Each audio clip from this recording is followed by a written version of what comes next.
जय महाराष्ट्र, जय भारत. नमस्कार माझ्या प्रिय बंधूंनो आणि भगिनींनो. आपण शरद पवार साहेब यांना मी जे पत्र लिहिलं आहे ते पत्र आपण समजावून घेत आहोत.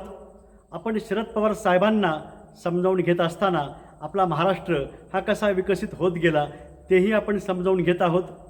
आता या सत्रामध्ये पुढील भाग मी आपल्यापुढं सादर करतो आहे.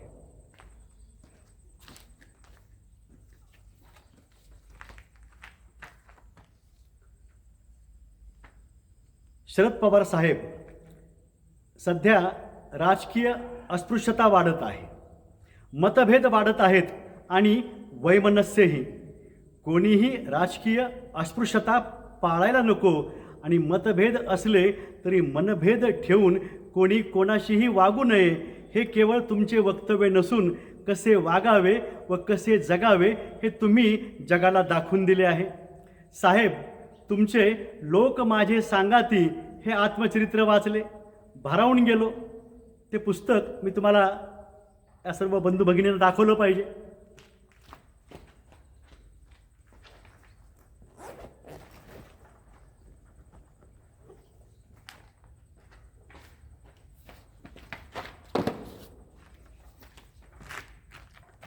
साहेब, तुमचे लोक माझे सांगाती हे आत्मचरित्र वाचले, भारावून गेलो, राहवले नाही आणि तुमच्यासह आधुनिक महाराष्ट्राच्या शिल्पकारांबाबत कृतज्ञता व्यक्त करण्यासाठी हे पत्र लिहित आहे. आत्मचरित्रात राहून गेलेल्या आठवणींची, ज्यांचे सानिध्य तुम्हाला लाभले त्यांच्याबाबतच्या लेखांची, तुमच्या सामाजिक राजकीय विचारांची, तुमच्या पत्रांची पुस्तके निघाली तर ते निश्चितच राजकीय नेत्यांसाठी, कार्यकर्त्यांसाठी अतिशय उपयुक्त ठरतील. मराठी साहित्यामध्येही मोलाची भर पडेल. लोक माझे सांगाती हे राजकीय आत्मकथन, सुधारित जनावृत्ती ही मधुश्री पब्लिकेशननंही प्रकाशित केलेली आहे. या पुस्तकात आपण जे लिहिलं आहे खूप महत्त्वाचं वाटतं आहे. सगळाच भाग हा वाचनीय आणि संग्राह्य पुस्तक आहे. मला पृष्ठावर काय लिहिलं आहे? सर्वसमावेशकता हे या देशाचं वैशिष्ट्य आहे. देशातील सामान्य माणसावर माझा विश्वास आहे. हा सर्वसामान्य भारतीय माणूस भारतातील सर्व राजकारण्यांपेक्षा खूपच शहाणा आणि समजूतदार आहे. योग्य वेळी योग्य निर्णय तो घेतो. काश्मीरपासून कन्याकुमारीपर्यंत जनतेचं एक सामुदायिक शहाणपण प्रत्ययाला येतं. हेच शहाणपण भारतीय लोकशाहीचा कणा आहे. त्याच्या भरोशावर या देशाचं भवितव्य सुरक्षित आहे. साऱ्या भारतभर त्याच्या या प्रगल्भ जाणतेपणाचा मी आपल्या 6 दशकांच्या सार्वजनिक जीवनात काम करताना वारंवार अनुभव घेतला आहे. या जनतेचा विश्वास मला 55 वर्ष लाभला. यापेक्षा अधिक काय असू शकेल? यापेक्षा अधिक काय असू शकतं? असा हा उतारा या पुस्तकातील आहे. आणि हा अनुभव जो आहे लोकांचा आपल्याबाबतचा तो मिळत राहणार आहे. गेली 6 दशकं देशांच्या जडणघडणीमध्ये महत्त्वपूर्ण सहभाग असणाऱ्या नेत्यानं घेतलेला आपल्या राजकीय वाटचालीचा विश्लेषक वेध है. मला एवढंच सांगायचं है, इस देश के कोई भी नेता हो, किसी भी पक्ष के हो या कार्यकर्ता हो, हर किसी ने यह किताब जो है शरद पवार साहब की वो पढ़नी चाहिए. यह उनका राजकीय आत्मकथन है. शरद पवार साहेब, 1980 पासून मी विविध वृत्तपत्रे व नियतकालिके वाचत आलो असून आपल्या असंख्य पुस्तकांचं वाचन करीत आलो आहे. याबाबत मी तुम्हाला बोललो आत्ता. लोक माझे सांगाती हे आपलं आत्मचरित्र, आपल्याबाबतची विविध पुस्तके व बरेच लेख मी वाचले आहेत. तसेच आपलं चित्रमय चरित्र कितीतरी वेळा मी चाललं आहे, निरखलं आहे. आपल्या ओघवत्या भाषेतील आत्मचरित्रातून आपल्या व्यक्तिमत्वाचे व कर्तृत्वाचे मोठेपण आम्हाला कळले. इतर पुस्तकातून तुमचे विविध क्षेत्रातील कार्य, जनसंपर्क वाढवण्याची हातोटी, तुमचं माणूसपण आणि तुम्ही जोपासलेली सामाजिक व राजकीय बांधिलकी आम्हाला कळली. बरीच पुस्तकं वाचली जी सोबत आणता येतील ती पुस्तकं मी दाखवतोय.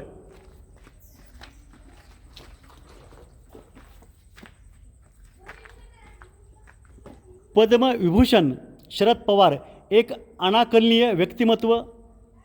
शेषराव चव्हाण हे मूळ लेखक, अनुवाद डॉक्टर अनिल काळे यांनी केला आहे. हे पुस्तक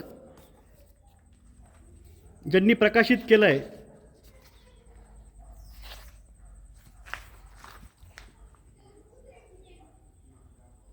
प्रकाशक अंकुशराव कदम, सचिव महात्मा गांधी मिशन N6 सिडको औरंगाबाद. इथे हे पुस्तक आपल्याला मिळू शकेल.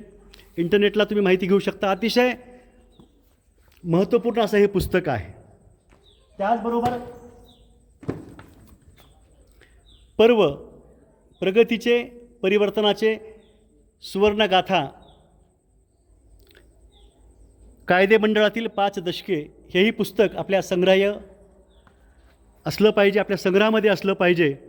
हे पुस्तकही आपण प्राप्त करू शकता. हे पुस्तक यशवंतराव चव्हाण प्रतिष्ठान मुंबई यांनी प्रकाशित केलेलं आहे. फोन नंबर आहे 022-220-45-460. आणखी फोन नंबर आहे 022-2285-2345. हे पुस्तकही आपल्या संग्रही असलं पाहिजे. आणखी एक पुस्तक आहे ते म्हणजे साकेत प्रकाशननं हे पुस्तक प्रकाशित केलं. यशवंतराव चव्हाण, नाधो महानोर यांच्याबाबतचं हे पुस्तक. म्हणजे शरद पवार साहेब यांच्यामध्ये आणि यशवंतराव चव्हाण यांच्यामध्ये काय काय साम्य आहे हे पुस्तक वाचताना आपल्याला जाणवतं. हे पुस्तकही आपल्या संग्रहामध्ये असलं पाहिजे. साकेत प्रकाशन यांच्याकडे हे पुस्तक आपल्याला मिळू शकतं. म्हणजे यशवंतराव चव्हाण यांचं व्यक्तिमत्व हे कसं होतं, त्यांचं कार्य कसं होतं हे आपल्याला शरद पवार साहेब यांच्या माध्यमातून कळतं. फोन नंबर साकेत प्रकाशनचा 020-244-36692. आणखी फोन नंबर आहे 02402332692 किंवा 02402332695.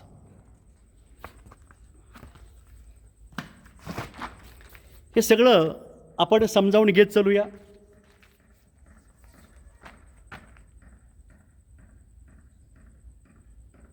आपल्या ओघवत्या भाषेतील आत्मचरित्रातून आपल्या व्यक्तिमत्वाचे व कर्तृत्वाचे मोठेपण आम्हाला कळले. इतर पुस्तकातून तुमचे विविध क्षेत्रातील कार्य, जनसंपर्क वाढवण्याची हातोटी, तुमचे माणूसपण, तुम्ही जोपासलेली सामाजिक व राजकीय बांधिलकी आम्हाला कळली. साहेब, विविध विद्यापीठांनी तुमच्या कार्यकर्तृत्वासाठी तुम्हाला डिलीट पदवी देऊन आणि केंद्र सरकारच्या पद्मविभूषण पुरस्कारासह विविध संस्थांनी तुम्हाला प्रतिष्ठेच्या पुरस्कारांनी सन्मानित केलं आहे. शरद पवार साहेब, आपले लाघवी व प्रभावी व्यक्तिमत्व, तल्लख बुद्धिमत्ता, सर्व कार्यकर्त्यांशी असलेला आपला आत्मीय ऋणानुबंध, संघटन चातुर्य, कोणतीही समस्या व कोणताही प्रसंग हाताळण्याची आपली विलक्षण हातोटी, नियमित दिनचर्या, बदलत्या राजकारणातही टिकवलेले खंबीर व द्रष्टे नेतृत्व, महाराष्ट्राच्या व देशाच्या वाटचालीत विविध क्षेत्रामध्ये भरीव योगदान देणारे आपले कर्तृत्व आणि समस्याग्रस्तांसाठी, वंचितांसाठी अतिशय उपयुक्त ठरणारे आपले दातृत्व आणि यातून जनमानसावर आपण 5 तपांपासून गाजविलेले अधिराज्य ही आपल्या व्यक्तिमत्वाची आणि कार्यकर्तृत्वाची बलस्थाने ठरली आहेत. तुमची जुनी भाषणे सर्वांनाच सोशल मीडियावर बघायला आवडतील, ती प्रसारित करावीत ही विनंती. आजही तुम्ही पहाटे 4 वाजता उठता, आरोग्याची काळजी घेत नियमित व्यायाम करता, ताजे तवाने होताच वृत्तपत्रे वाचून संबंधित नेत्यांना, कार्यकर्त्यांना फोन करून संदर्भीय कार्यवाहीबाबत सांगता. सर्व पक्षाच्या नेत्यांची व कार्यकर्त्यांची पक्षाबाबत, नेतृत्वाबाबत विश्वासार्हता वाढवता. सर्व पक्षाच्या नेत्यांनी व कार्यकर्त्यांनी अशा बऱ्याच गोष्टी तुमच्याकडून शिकल्या पाहिजेत. साहेब, आपणास आपल्या यशस्वी वाटचालीमध्ये इंदिरा गांधी, आपले राजकीय गुरु यशवंतराव चव्हाण, वसंतराव नाईक, वसंतदादा पाटील, शंकरराव चव्हाण, PV नरसिंहराव, मनमोहन सिंग या दिग्गज आणि ज्येष्ठ सहकाऱ्यासोबतच आपले मित्र Rajiv Gandhi, Chandrashekhar, Balasaheb Thackeray N D Patil, George Fernandes, Shivajirao Bhosale, Sushilkumar Shinde, Shivraj Patil Chakurkar, Prithviraj Chavan, Vilasrao Deshmukh, Shrikant Jichkar, Vijay Darda, Rajendra Darda, Balasaheb Thorat, Anil Deshmukh, Prakash Ambedkar, Ashokrao Chavan, R R Patil, Jayant Patil, Ashokrao Patil, Rajanitai Patil, Suryakanta Patil, Pawar, Uddhav Thackeray, Nana Patole इत्यादी व्यक्तींचे मोलाचे सहकार्य लाभले आहे. राष्ट्रीय काँग्रेसच्या प्रमुख सोनिया गांधी आणि राहुल गांधी, प्रियंका गांधी यांचेही आपल्याला वेळोवेळी लाभलेले सहकार्यही मोलाचे ठरले आहे. आपण या व अशा सर्व व्यक्तींबाबत कृतज्ञता व्यक्त करीत आला आहात. आपणास प्रतिभाताईंनी व कुटुंबियांनी तसेच सहकाऱ्यांनी चांगली साथ सोबत केली आहे. आपली कन्या सुप्रियाताई आणि आपल्या परिवारातील आपले वारसदार आणि राष्ट्रवादी काँग्रेस पक्षातील आपल्या विचारकार्याचे वारसदार आपला वारसा चांगला चालवित आहेत. साहेब, आपण यशवंतराव चव्हाण प्रतिष्ठानचे संस्थापक असून प्रतिष्ठानमार्फत विविध समाजोपयोगी उपक्रम घेत आला आहात आणि असंख्य गरजू व्यक्तींना विविध प्रकारचे सहाय्य करीत आला आहात. आपण विविध शैक्षणिक, सामाजिक, सांस्कृतिक, साहित्यिक संस्थांचेही पदाधिकारी राहिला आहात आणि या क्षेत्रामध्येही आपण भरीव कार्य केले आहे. आपण जाणकार रसिक असून असंख्य साहित्यिक व कलावंतांना आपण सातत्याने प्रोत्साहन देत आला आहात आणि सहकार्यही करीत आला आहात. साहेब,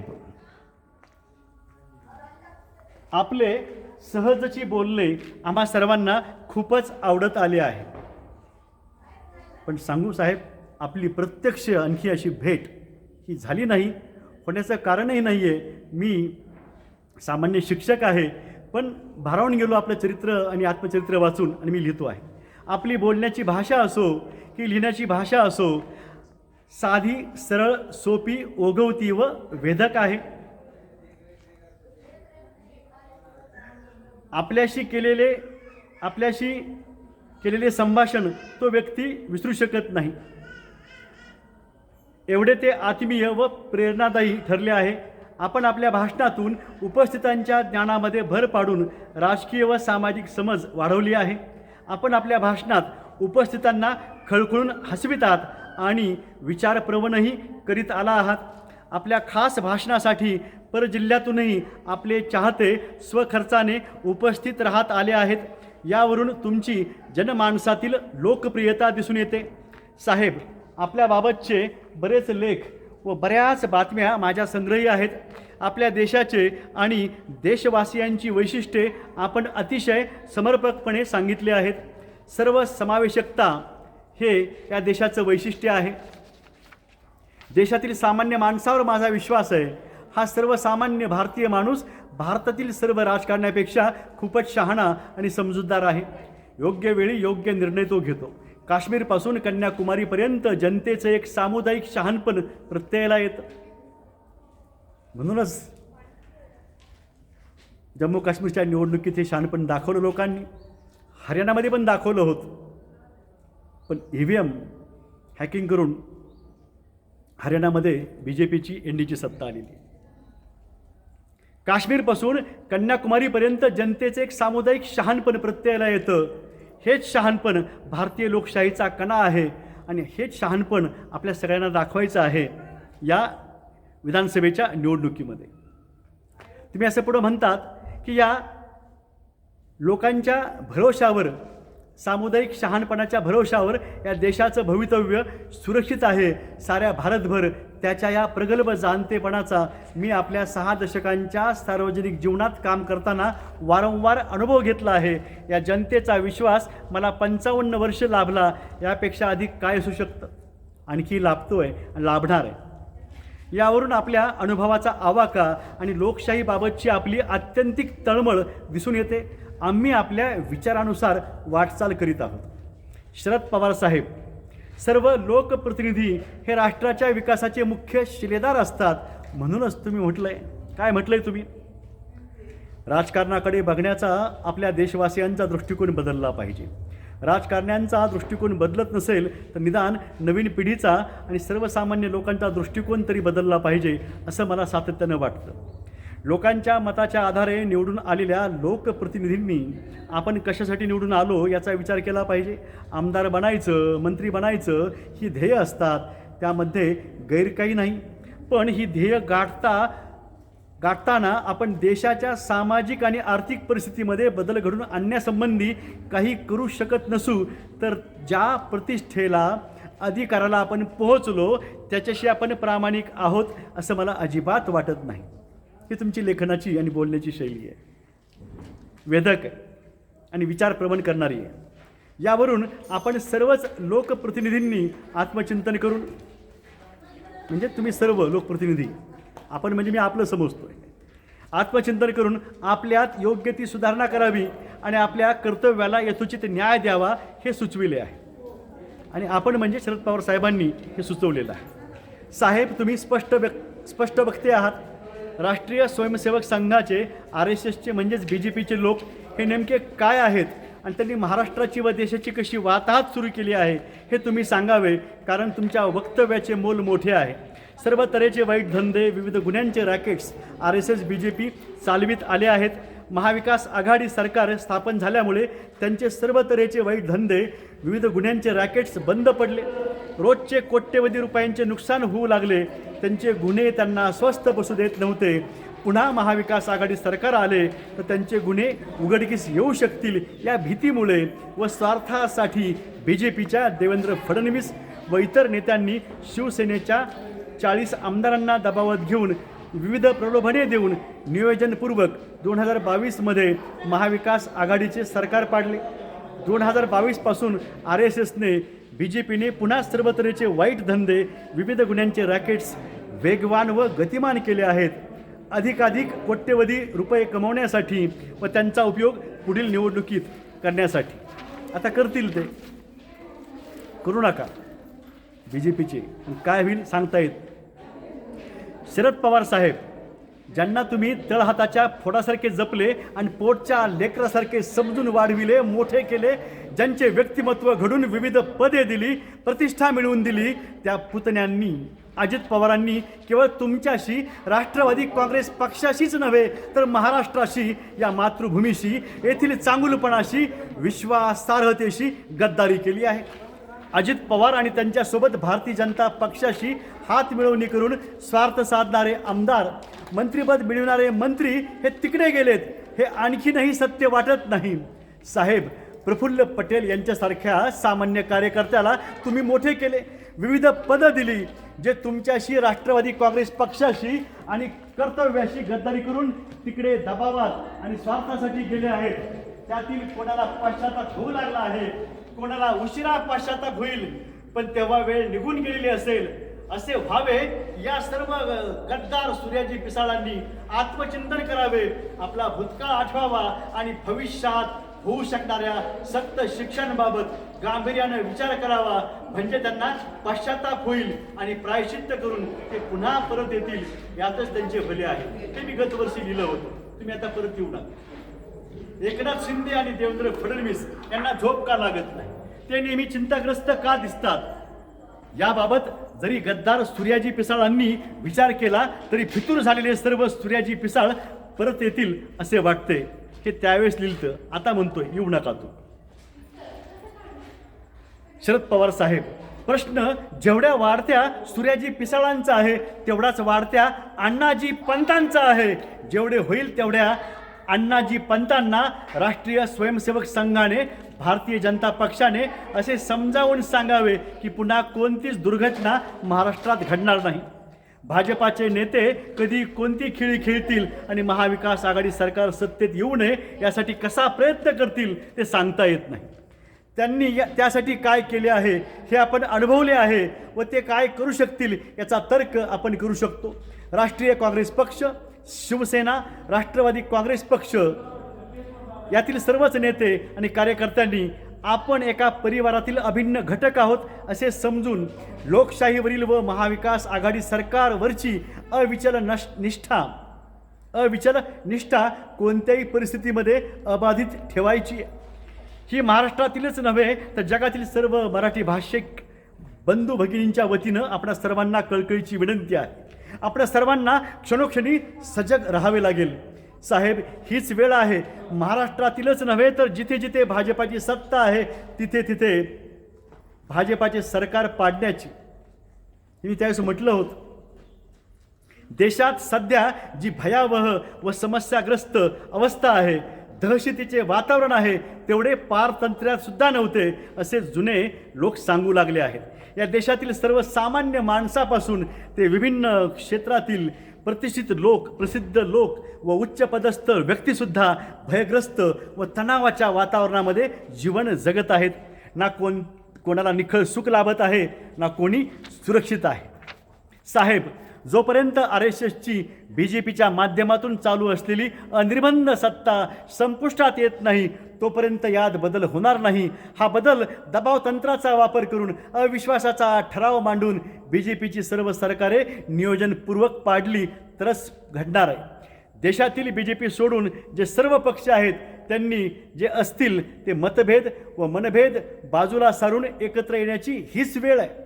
सर्व राज्यामध्ये BJP सोडून विविध पक्षांची महाआघाडी कशी होईल यासाठी प्रत्यक्ष प्रयत्न करावा लागेल. तरच त्या राज्यामध्ये तेथील पक्षांचे महाविकास आघाडीचे सरकार स्थापन होईल. केंद्रातही असेच घडवावे लागेल. BJP सोडून विविध पक्ष एकत्र येऊन नवे सरकार स्थापन करावे लागेल. तिथंही आता इंडिया, काँग्रेस आणि इंडिया असं झालेलं आहे, पण ते बघत आहोत. पण तरी पण ह्या लोकांनी कशा कशा कुरघोड्या करतायत, काय काय खेळी करतायत ते आपण बघत आलेलो आहोत. प्रत्येक राज्यामध्ये एवढंच नाही, प्रत्येक मतदारसंघात त्यांचा नेता का बसेल, कसा बसेल, उमेदवार कसा बसेल, प्रत्येक आमदार खासदार त्यांचाच का येईल हे का बघतायत? का हा अट्टास चाललेला आहे सगळा, हा मोदी शहा सगळ्यांचा आहे, लोकांचा का चालला आहे? यांचा अट्टास चाललेला आहे कशासाठी? रॅकेट्स चालवण्यासाठी, वाढवण्यासाठी. राष्ट्रीय काँग्रेस व राष्ट्रवादी काँग्रेस पक्ष वेगळा नाही आहे साहेब. तुम्ही राष्ट्रवादी काँग्रेस पक्षाची स्थापना केली तेव्हा राष्ट्रीय काँग्रेसचे तुमच्यावरील ऋण, कृतज्ञता तुम्ही विसरला नाही आहेत. तुमची फार मोठी भरीव कर्तृत्वाची कारकीर्द राष्ट्रीय काँग्रेसमध्येच घडली आहे. म्हणूनच तुम्ही नवा पक्ष स्थापन करताना राष्ट्रवादी काँग्रेस पक्ष हा स्थापन केला. ज्या राष्ट्रीय काँग्रेसने देशाला स्वातंत्र्य मिळवून दिले आणि बऱ्याच राष्ट्रीय नेत्यांची व महामानवांची जडणघडण व वाटचाल काँग्रेसमध्येच घडली, त्या काँग्रेसमध्ये यशवंतराव चव्हाण साहेब घडले आणि त्यांच्या सानिध्यात तुम्ही घडलात. यशवंतरावांचा, वसंतरावांचा, शंकररावांचा, वसंतरावांचा समाजाभिमुख व देशाभिमुख कार्यांचा उदात्त वारसा ज्यांनी अधिक प्रमाणात चालविला आहे त्यात साहेब तुम्ही अग्रभागी आहात. त्यांच्या आठवणी सांगताना तुमच्या डोळ्यात आलेले पाणीही आम्ही बघितले आहे. आता हीच वेळ आहे महाराष्ट्राचे दमदार पाणी लगेच या दुष्प्रवृत्तीनं दाखवण्याची व त्यांना त्यांची योग्य ती जागा दाखवण्याची. महाविकास आघाडीचं सरकार येऊ लागलेलं आहे. फक्त महाविकास आघाडीच्या नेत्यांनी, कार्यकर्त्यांनीच नव्हे तर आपण प्रत्येकाने, प्रत्येक मतदारांनी आपण हा प्रयत्न केला पाहिजे. आपण तर मतदान करूयाच महाविकास आघाडीला, पण जे आणखी प्रभावात आहेत BJPच्या आणि महायुतीच्या अज्ञानामध्ये आहेत त्यांनासुद्धा आपण सत्य समजावून सांगितलं पाहिजे. कुठली गोष्ट दबावानं होत नसते, समजावून सांगितलं न होते, सामंजस्यानं होते. आपण शरद पवार साहेब यांना मी जे हे कळकळीनं तळमळीनं लिहिलेलं पत्र जे आहे, जे मी गतवर्षी लिहिलेलं पत्र मी यूट्यूबला दिलं होतं, ते डिलीट केलं गेलेलं आहे. तेव्हाच पुन्हा प्रयत्न केला तर ते येऊ शकलेलं नाही आहे. आणि आता हे पत्र मी पुन्हा इथं आपल्यापुढे सादर केलेलं आहे, सविस्तर लिहिलं आहे. हे सांगण्यामागं काय आहे? आपल्याला सुखी राहायचं आहे, सुरक्षित राहायचं आहे. आपण आपले आजी आजोबा यांची काळजी कशी घेतो, आईवडिलांची कशी काळजी घेतो, तसंच आपण अशा दिग्गजांना, आपल्या नेत्यांना, आपल्या माणसांना आपण जपलं पाहिजे, सांभाळलं पाहिजे. आपला महाराष्ट्र आपल्या हातात आहे, येऊ शकतो. नाही यापेक्षाही वाईट अवस्था महाराष्ट्राची होईल. जशी वेगवेगळ्या राज्यांची जिथे BJPचे सरकार आहे तशी आपली होऊ शकते. जर BJP आणि महायुतीचे लोक खेळी करून आले तर आपण प्राणपणानं प्रयत्न करूया. सत्य आणि न्याय हा महाराष्ट्राला मिळणार आहे. महाविकास आघाडीच्या माध्यमातून माझी तमाम बंधू भगिनी यांना विनंती आहे की आपण महाविकास आघाडीच्या उमेदवारांनाच मतदान करावं. आपल्याला मतदानाच्या हार्दिक शुभेच्छा. जय महाविकास आघाडी, जय महाराष्ट्र, जय काँग्रेस, जय भारत, जय इंडिया, जय मानवता, जय जगत, जय जगत.